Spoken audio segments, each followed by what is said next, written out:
Okay, hola all. Should like to begin by apologizing for my disheveled appearance. It's been a bit of a party week. It's finally coming to a close. I'm gonna get some rest and tomorrow get back on track with getting that driver's license, getting all that shit taken care of. Uh, Finally have everything plotted out. I actually made this video last night and I tried twice to post it and YouTube erased it and then sent me an email saying that I can't post it because I had a piece of a music video, which this is going to be relating to a certain music video that I posted for our holiday yesterday, which went not too surprisingly well, but pretty well. We didn't have a whole hell of a lot of differing posters, but we did have a lot of posts.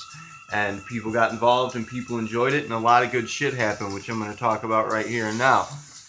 This video is actually going to be. Oh, before I continue, I'd like to say that on behalf of myself and Soul Mechanics, in response to that email regarding my video having been erased because it contains somebody else's music, I think that YouTube is censoring copyright infringement, and that's bullshit. I mean, I should be allowed to infringe upon anybody else's rights. Joking. But anyway, this video is intended to be like a major crossover event to cover our annual Heavy Metal Fest Day, which went fantastically, as I just said. Um, Also, it's going to be crossing over from the Status Initiative and Soul Mechanics to cover both the theme, my first theme clip, having reinstated myself as director because Randy just kind of ditched. I mean, I don't know what he's doing, Randy. I'm sorry, but you bugged out, man. You did not take care of business by any stretch. You just kind of disappeared. And I understand that you're having family troubles and troubles with moving and all that stuff. I understand all your troubles, and I tried to help you out. I'm sorry I couldn't do more for you, but we'll continue to try and help you out in the future. But you did have an obligation here. You accepted the role. You were happy about it. You did put forth the intention to fulfill that role, and all you really had to do was make your presence known. We know that you're set back and that you're having trouble and that you got things to deal with and you don't have a working phone on hand all the time, but you do have access to a phone that you can use from time to time. All you really had to do was stop in and say hello, and you couldn't manage that much. So I'm sorry, but I'm going to have to take the role back because we do need to have a director in play, and I'm going to explain why here. Now, yesterday, to explain the portion of the theme related aspect of this crossover event, we had a few people post many different songs, and one of the songs that I posted was a song by Down. Uh, I don't remember which song it was exactly, but it was also Tara's birthday, by the way. Happy birthday, Tara Washington. She's a member of the Imperative. She is a magnificent young lady, and I love her dearly. I'm very happy to have her aboard. Um, she posted a song by Bon Jovi, which I had a message from one of our members saying that it had uplifted them. This Bon Jovi song that she posted, "It's My Life," I think it's called, that a member said that this uplifted them and that it boosted their spirits when they were really down and they were like on the edge, like they were really bad because they were in an abusive situation, which relates directly to Tara's situation where she's spoken to me of having been in an abusive situation before, which Nicole Cannon is also dealing with some issues. She's running the anti-abuse campaign, and she's having some issues dealing with the hospice care for a relative, which we'd like to put out, pay our respects to that. Everybody put out good vibes for Nicole. Everybody put out good vibes for Tara. and this member who said that the Bon Jovi song had uplifted their spirits and pretty much kind of saved their ass in a bad situation, that they were in exactly the same situation as Tara. So, synchronicity there. And this is to show why these songs matter, why posting things matters here, because it affects the members. It has resounding effects.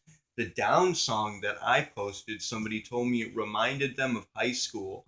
It reminded them of hanging out with certain people in high school, and then almost immediately afterwards, like within the next few hours worth of time after hearing the song, a friend from high school contacted them that they had been thinking of because of the song, and now they're gonna go and hang out together, which synchronicity, boom, right there. I can't say that it made that happen, but it certainly made the connection. Now, somebody else posted Judas Priest, which reminded me of high school, and reminded me especially of my last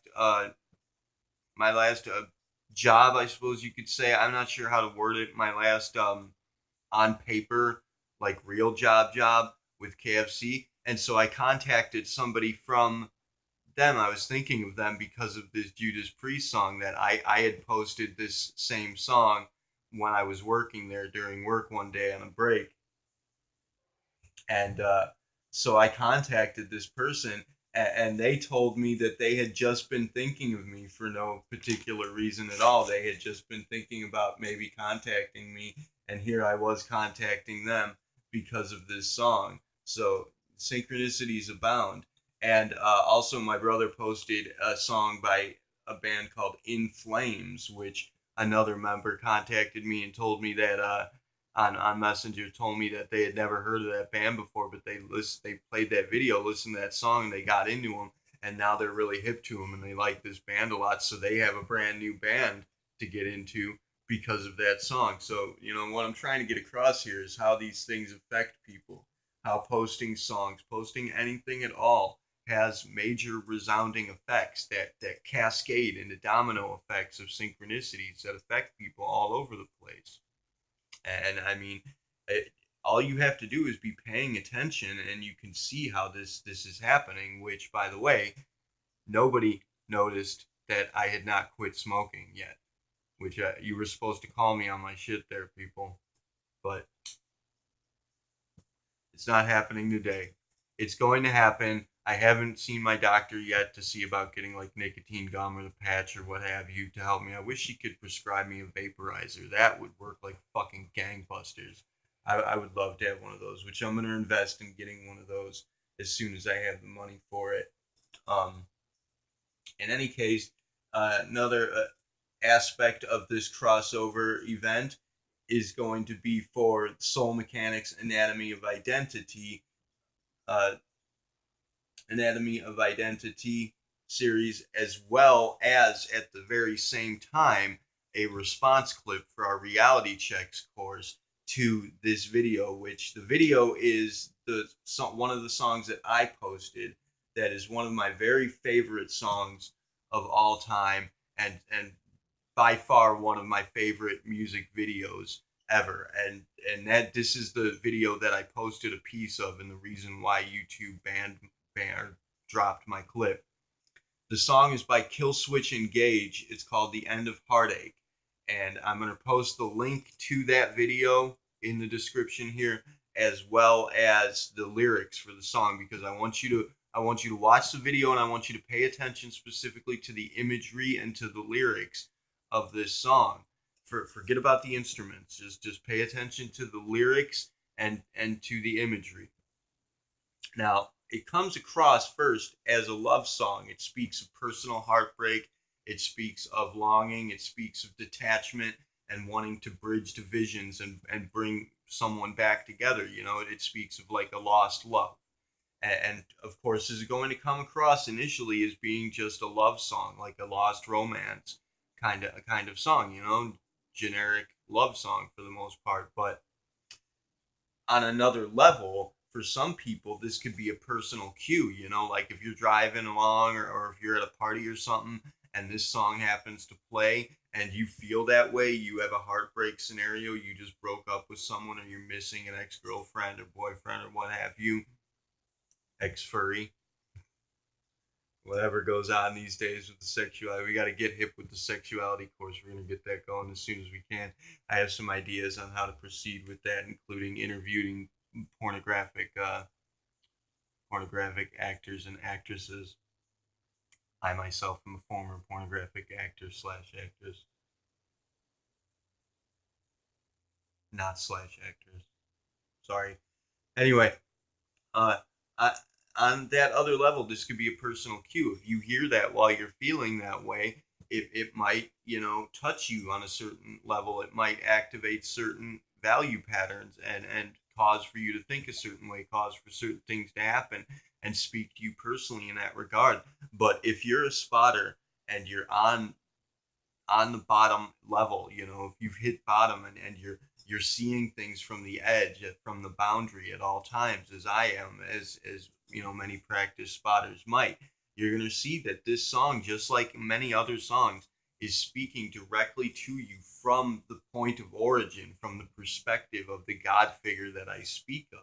The lyrics speak of having a broken heart, which the heart represents the self, the soul, the love, the identity and the core of what you are. And it's broken. And the imagery in the video is showing the people and the instruments and the general scenery shattering, fracturing into little broken pieces, and each piece contains the scenery of the whole, like a hologram. How a hologram, you can break off a piece and any piece will contain the information of the whole. Well, this video shows that several times. It shows the members of the band and the instruments and whatnot just fracturing into myriads of little pieces, and as it zooms in, each piece can be seen as the imagery of the whole. And this is representative of the reality of the nature of reality itself, and that's how life is. That's what life is. It's holographic, and each one of us, each personality, each identity that exists is a fractured piece of the initial original the one identity. And each one of us, the brain, contains the information of the whole. Each one of us has the potentiality to become whatever we choose to. Our brain has the information that's required to do anything. It's just a matter of what values we activate, what values we choose to assimilate, what value patterns we decide to make of ourselves. And we have that choice, we have that responsibility, we have that opportunity available. And that's the challenge and the responsibility that's presented to all of us, is to choose who and what you want to be.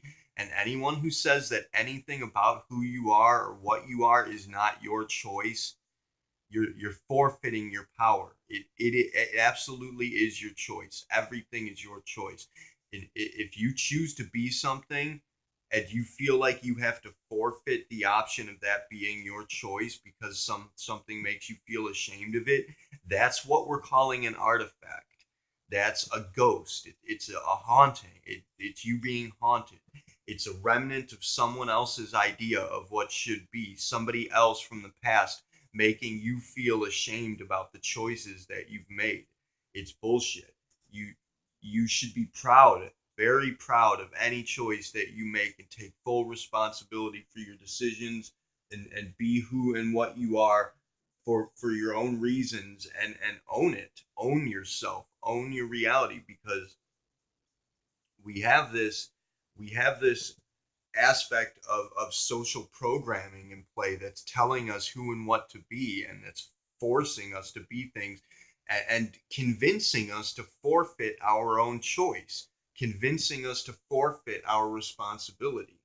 Now, getting back to the song, some of the lyrics, he says things such as, seek me for solace, seek me for guidance. I don't know if he says guidance, but he says, seek me for solace, seek me for comfort. This is speaking again to the that concept of this God figure that people seek for solace and for comfort. But it says, You know me all too well. It says, you know me. You know me because you are me. You know me because we are the same. And you seek me for solace, but all that I wish is to bridge our division. And it says that every moment is another eternity, and longing for us to bridge this gap between us. And that's what I see, when I speak to the idea of this God figure. And I would love to posit this question, this consideration. Has anybody ever considered that maybe this God figure, this God presence that's in play, is not some all controlling, omnipotent, all powerful being that's controlling our lives?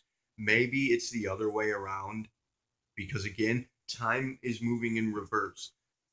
Our very consideration of things, our observation, our awareness of reality is moving backwards. This God that's in play, it is not something that's controlling us, it's something that we are controlling. It's Kamui. As I described in when I posted earlier yesterday, I posted um, a brief glossary of some of the terms that we've been using. And again, we are making our own terms, where soul mechanics is creating its own terminology to simplify things, to make things easier, to create a unified understanding for all of us. And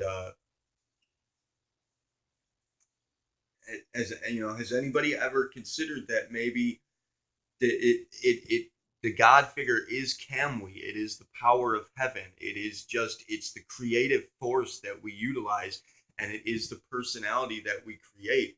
And it's not that this entity, this God entity, is controlling us, or is like, all powerful, manipulating our lives and forcing us about. This God entity is actually free will itself. It is love. And love by definition is unconditional. It's not, lovey dovey, touchy feely, happy bullshit. Love is investment. It's whatever you put into life, and what we are putting into our lives is damage and hatred and fear. The religions that use God, use the concept of God as a tool to manipulate people by convincing you that it's this judgmental figure that's going to judge you, and that's going to, you know, harshly pass judgment on you, and pretty much violate the free will that is suggested it gives you. It's said that God gives you free will, yet it's going to judge you based on what you do with it, and then torment you. It's going to punish you for it. No, what's happening is God is this creative force that we have in play. God is simply all. It's everything. It's what we are. And we have this power to use the sword of decision to slice through all the choices that we have in life, all the bullshit that's presented upon us, and to make our own identity and to be our own selves. But what we're doing is we're allowing for these, for example, religions to control us, using God as this tool to manipulate us, and to convince us. The basis of any modern religion is the fear of God. It's putting the fear of God in you. They actually use that phrase. Don't you see that? It's fucking obvious that religion is attempting to disconnect you from what God is. Religion is anti-theistic. Any modern religion is anti-theism. Its sole purpose is to make you fear God, and to disconnect you from it, to distort and pervert the ideas of what God is, even so far as to pervert the concept of sexuality, which having sex, fusing with somebody else, and creating another entity through sexual reproduction, that's as close as being God as you can come. And these religions violate the very concept of that by telling you that there's something wrong with it, that there's something to be ashamed of in your sexuality. Meanwhile, they're molesting children and shit behind the scenes. I mean, for God's sake, it's simple common sense, people. You guys need to wake up, man. Religion uses God as a tool, and it God is a tool. God is the tool that we use to create ourselves and to create life. And we're abusing it. We're allowing for other people to abuse us with it. And you know, even such things as just smoking cigarettes. This body, this body that, you know, what I'm creating, this life that I'm creating, that's what God is. The world that we live in, the living world, that's what God really is. And we're abusing it. And has nobody considered that maybe God's a backseat driver here? Maybe God's the observer, watching what we do, allowing for us to do whatever we want to because it loves us, because it's giving us unconditional love, and it loves us so much, but we're so disconnected from it. All it wants to do is bridge that division. All it wants to do is bring us back together, be one with us. It wants for us to create our own self and to become our own self and to know ourselves as being the creator. It's just that's the only reality that's existing here, is that there is our ephemeral self, what we create that is ephemeral, that is passing, that is transitory, that is going to disintegrate. Eventually it's going to, you know, break down and not disappear. Matter, energy cannot be created or destroyed. There's a post today on Twitter speaking directly to this that I spoke with a woman about, that it's scientifically proven that there is no death. Energy cannot be created or destroyed. The very matter that makes up our body comes from, you know, the stars and from the galaxy and from outer space, and it will eventually disintegrate and move into other partitions of reality and become other things. It will just transform. It's never destroyed. It never dies. There is no such thing as death. This God entity, the consciousness that we are, the awareness that we are, it lives on forever, and all it can do is watch. As we make decisions, we make choices to be what we are and to create what we create. And what we create is hatred and fear, and you know that there is uh, people complain about and suggest that there's some kind of black hand behind everything, that there's some kind of conspiracy going on behind the scenes with people using these thought techs, you know, the mind control to control us. But they talk about shit like the Illuminati, you know, is controlling us. That's such, it's bullshit. That there are forces in play behind the scenes that are controlling us, that are manipulating us using these thought techs. But for the most part, these thought techs have just gotten out of control. The Illuminati, firstly, the real Illuminati was just like us. They're exactly what we are. They were one of the first initiatives. They were an underground rebellion, a group of students that became an underground rebellion that fought to dethrone any figures of authority that were abusing their power and that were not being of service to the people. That's what the original real Illuminati was. And not only were they broken and scattered to the winds, if they even still exist, but their very title, their very name, Illuminati, was stolen and turned into this joke, into this mockery that whomever is behind all of this bullshit, all of this madness. I can't claim to know who it is, but you know, we have a general idea of who it likely is.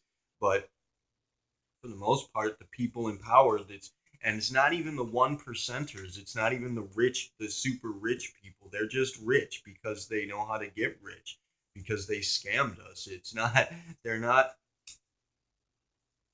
they're not inherently evil. They're just using this technology, which has gotten out into the open. And we, another thing that people speak of is artificial intelligence. Like, speaking that we're going to create some kind of an AI system, an artificial intelligence that's going to get out of control and get into the system, and it's going to, destroy humanity. Guess what, man? That's what this thought tech is. These thought techs, this mind control technology, that's artificial intelligence. It's programming your operating system without you knowing it. It's mind tricks. It's sleight of mind, and it already is out in free in the system, and it's already being used all over the place by people who don't know what they're doing. The people who are behind the scenes, the black hand that is controlling everything, they don't. I'm gonna go ahead and bet my bottom dollar. I'll bet my beautiful ass cheeks that they don't even know what the fuck they're doing anymore. That they're just as lost and confused as we are. Everything is just totally out of control, and these thought techs are loose in the communities, and it's a crisis scenario, and it's really all we have to do here is wake up, man. There are initiatives all over the place, just like us, fighting to wake people up, fighting for lucidity. They're everywhere. There are groups just like us all over the place. They call themselves all kinds of different things. The purpose of the status initiative as it stands, our faction, is to find them and unite them, to make them all aware that we are working together, that this network exists, and that we are working together to fight for the lucidity of humanity and to save the world from destroying itself, and to bridge the division between us and what the real God is, our true self, our real self, the living world that is reaching out to us in every moment, that is crying out, that is pleading with us, please just wake up, just recognize me. We don't even believe that it exists anymore. We believe in false idols and bullshit graven images. Thou shalt place no God before me. Think of it as from the first person perspective, from the onlyness perspective. Thou shalt place no God before me. Who is me? You are. I am. We, the people. That's who the God is. Instead, we're worshiping graven images of dead men nailed to crosses. We're worshiping false idols. Those commandments, those 10 commandments, as bullshit as the Bible may be, they stand to reason. They're perfectly valid. Don't kill people, don't steal, don't hurt people, don't rape people, don't abuse people. It's simple fucking common sense morality. Anybody should have this morality. Anybody that doesn't have this common sense morality, anybody that hasn't learned to have this empathy through simple experience, is likely a psychopath. And I'm sorry to say it, but those are people, they need to go. We need to either find a way to treat them properly and fix their psychological issues, or we just need to get rid of them. I'm sorry. I hate to have to say it, but that's the case. We can't pussyfoot and dick around here anymore. There is a real living world. There's a real living consciousness in the world that exists, that's pleading for us to just wake up and recognize it, to believe in it, to know it, and to have a communion with it, to be together with it, and we just ignore it. We don't even believe in it anymore. I empathize personally because here I am talking to you guys. I've been doing this for a year now. I've been pleading with you guys, wake up, help me out here. I can't do this alone. And most of you don't even believe that I exist. You don't even believe that I'm real. You think that I'm some kind of bullshitter or scammer or fraud of some kind. I'm not asking you for anything other than your assistance. I don't ask anybody for money. I don't ask anybody to give me anything. I'm not asking anybody to pay the initiative. I'm asking you to just help us do this. Help us in this fight to end division, to end cognitive dissonance, to wake the world up and to bring us together as a global community. So that's about it. That's the video for our Heavy Metal Fest Day, our first anniversary of Heavy Metal Fest Day, which was awesome. Thank you all for participating, everybody who attended. It's great to have you aboard. I love you guys all so very dearly, and I hope that you had fun. I hope that you continue to have fun. I look forward to the 11th, and of course, tune in the interview that I'm having with Godless Cranium is on the 1st at 8:30 p.m. We're gonna have that. My brother's assisting with that. We're gonna be over at his place doing it. So I won't be in my regular office, but um, I'll be in a much nicer place. Anyways, thank you all for watching. Thank you so much for all your time. Thank you all so much for being here. Believe, man. Believe in something. Believe in anything, but believe in me. I'm telling you the truth. I just want you guys to be friends. I just want us to commune. I just want us to get together. And anybody who thinks I'm some kind of a fraud, why? What is it that you think I'm doing to scam you? Thank you all so much. Kila Salai. Terve Uni Siari Namaste. Happy fucking Heavy Metal Fest Day. Look forward to the next year and the next year after that. Love you guys very much. Namaste.